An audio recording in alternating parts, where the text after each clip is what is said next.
Hi, Christina Johnson here, and welcome to the lecture series on cultural diversity and family therapy. So, we've learned a lot about social constructivism and how we all have our unique perspectives. We all create our own reality. So, it's very important to talk about cultural differences and commonalities. I have a quote that I wanted to share with you all, and it's from Og Mandino, and it says, "Since the beginning of time, never has there been another with my mind, my heart, my eyes, my ears, my hands, my hair, my mouth. None that came before, none that live today, and none that come tomorrow can walk and talk and move and think exactly like me. All are my brothers and sisters, yet I am different from each. I am a unique creature." That comes from The World's Greatest Salesman, and the scroll that I pulled that from talks about how we are all nature's greatest miracle. I like to share this quote with my clients, and it's very important to me in assessment in the beginning when I'm getting to know somebody, and also all throughout our therapy together, that I remain curious and that I believe we are all unique creatures and that we all have different talents and strengths and unique experiences in our earth suits, as I like to call it. You know, we are all spirits and souls having a human experience, and what your experience is going to be unique and different from my own. But I am very, very curious about your experiences. So I have some questions that I would like you to ponder in our lecture today. And it's very important as therapists that we acknowledge and explore our own unique positionality. We have a position of power in the room just by being a therapist. We have certain privileges. I have certain privileges as a therapist, as a educated woman, as a cisgender white presenting therapist. And all of those things are very important for me to remain aware of when I'm meeting with anybody inside my therapy room and outside of it. So some of the things that I ask my clients that I would also like for you to ponder are, tell me about some traditions, some celebrations, or rituals that your family participates in. What are the cultural traditions that your family has? Every person and every family has its own unique culture. It goes into our race and ethnicity, our age, our socioeconomic status, our gender identity, sexual orientation. So much goes into culture. And so I like to remain curious. I think that's what makes me a culturally competent therapist, is to be aware of my assumptions and my biases, and then to discard them and to be open-minded. So important to be open-minded and honest and willing to just listen. I was born with 2 ears and 1 mouth for a reason, so I can listen twice as much as I speak. And I benefit so much from learning from my clients and families that I get to work with. They teach me so much, and I'm really, really grateful for that. I work with teenagers primarily and with their parents and families, and from very different and diverse populations. And so I like to remind myself that I don't know what I don't know, So it is important, and in my classes, at Alliant, I've learned about a bunch of different diverse populations. But what can happen is that by learning about those different stereotypes of typically what different populations believe and value and their perspectives, I cannot make that assumption that if I'm meeting with a Caucasian client that they're going to prescribe to the same different viewpoints from that of my own. So I like to remain curious, and I just really value listening to the different cultural experiences of all of the people that I get to work with. So one of the things that I explore is in the biopsychosocial spiritual assessment is learning about their thoughts and views on spirituality, on what does it mean to them, to their family, what are their family's beliefs on mental health? That's an important one. What's their family's beliefs on education and school and the different political aspects that are always happening around us in our system, in our society that we live in. So in doing my assessment, I always give out the pediatric ACEs and related life events screener. It's called PEARLS for short because it shortens it. It's basically ACEs, but it adds on some other very important things that I'm assessing whenever I meet with a new client and family. One of the questions that it asks in there is about discrimination. Have you ever experienced discrimination? Have you ever been hassled, made to feel inferior based on your race, ethnicity, your social class, your gender identity, your religion, your learning differences?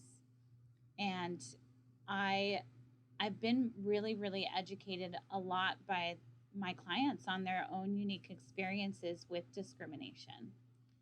It really joins us together and it helps build our relationship whenever they see that I am really just wanting to understand.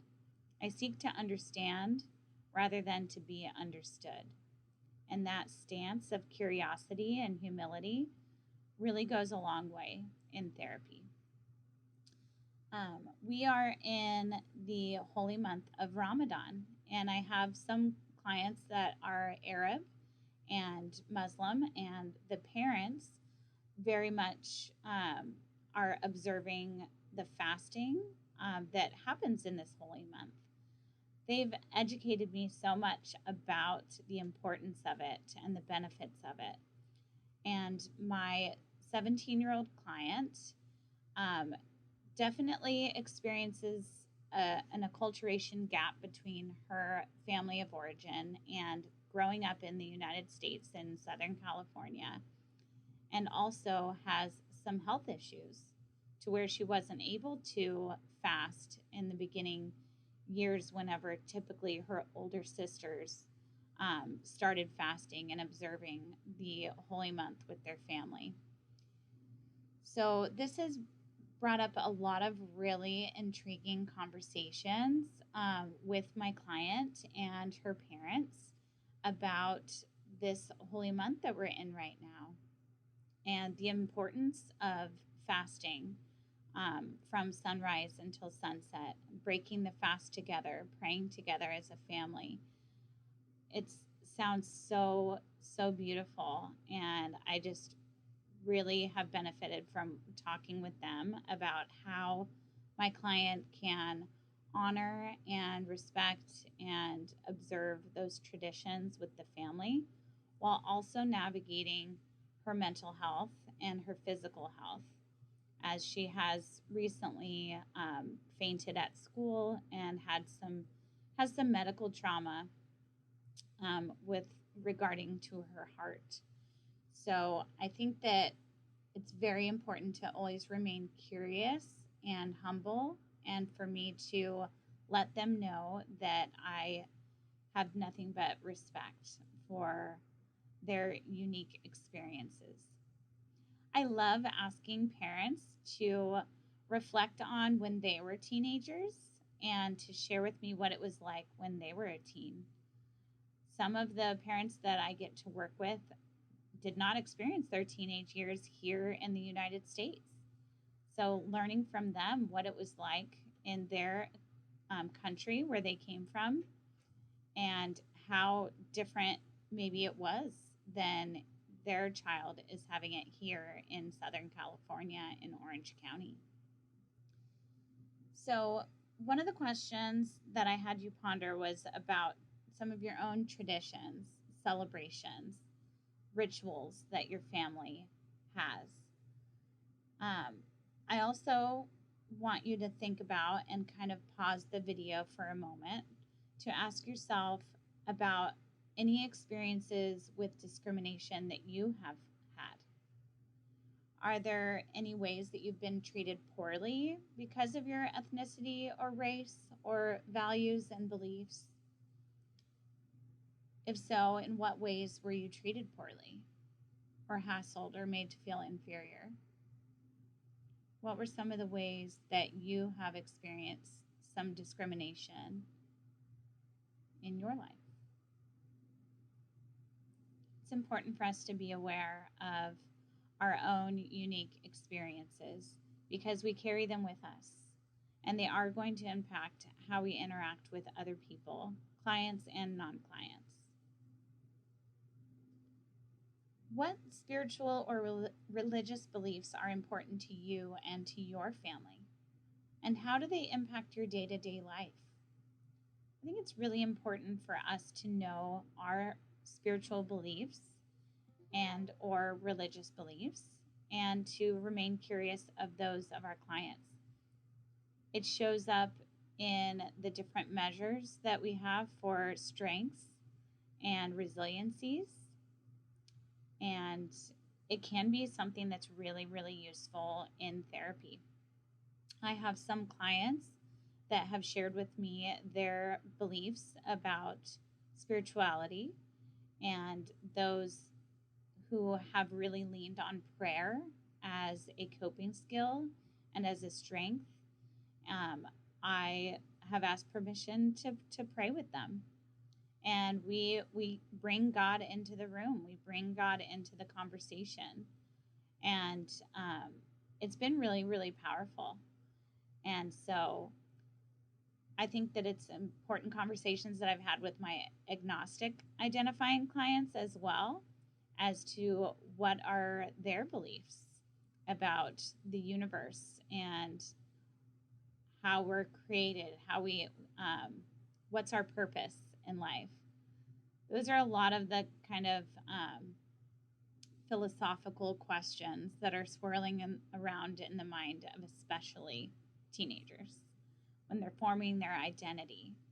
The teen years are a really important time for forming my identity. How much of me is like my mother? How much of me is like my father? How much of me is just uniquely me? And so having conversations about culture and religion or spirituality and family traditions is really, really enriching for my sessions with teens and with all clients, really. So one thing that I want you all to ponder on and think about yourself as therapists is, what is your family's take on mental health? What are your family's cultural beliefs about mental health and about therapy?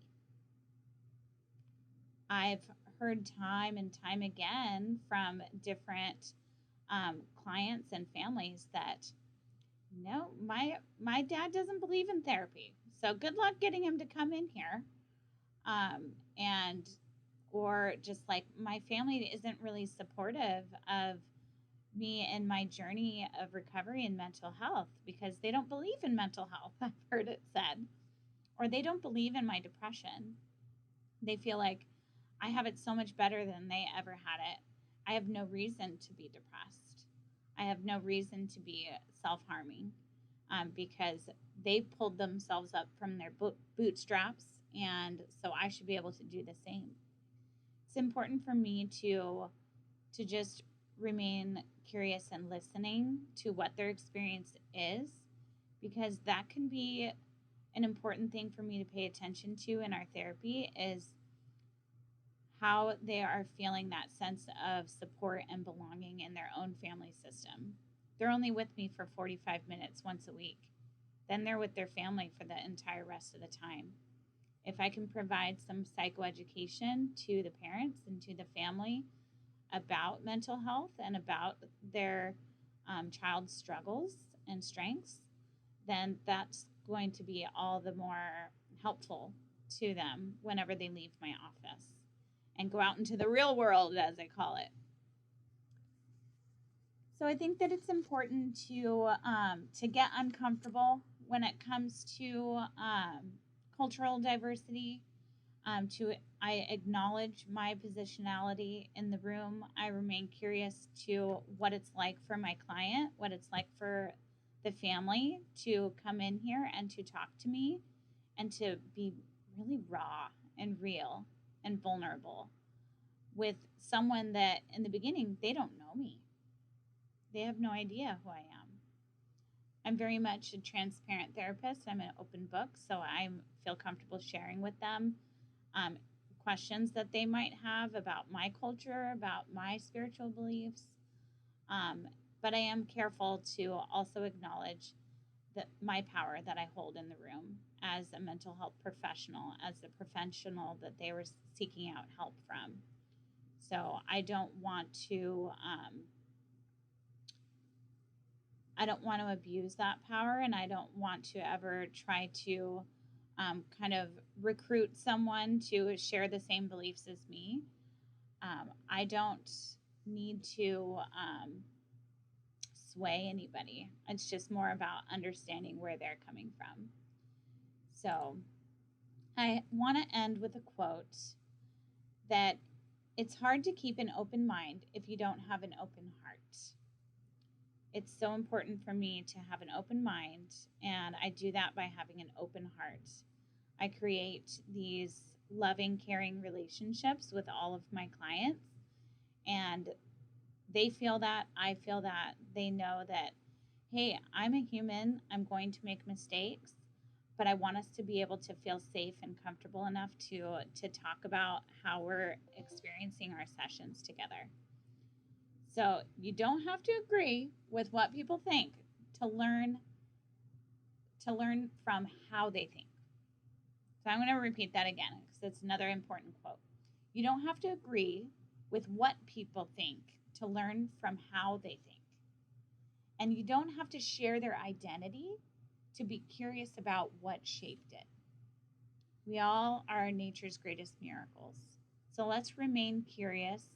Let's use those ears and less the mouth to just let our clients teach us about their own unique cultures and how it shapes their experiences from day to day. Let's be mindful of our own cultural experiences and how we can join together with an open heart and an open mind. So that way we can collaborate on their goals in therapy.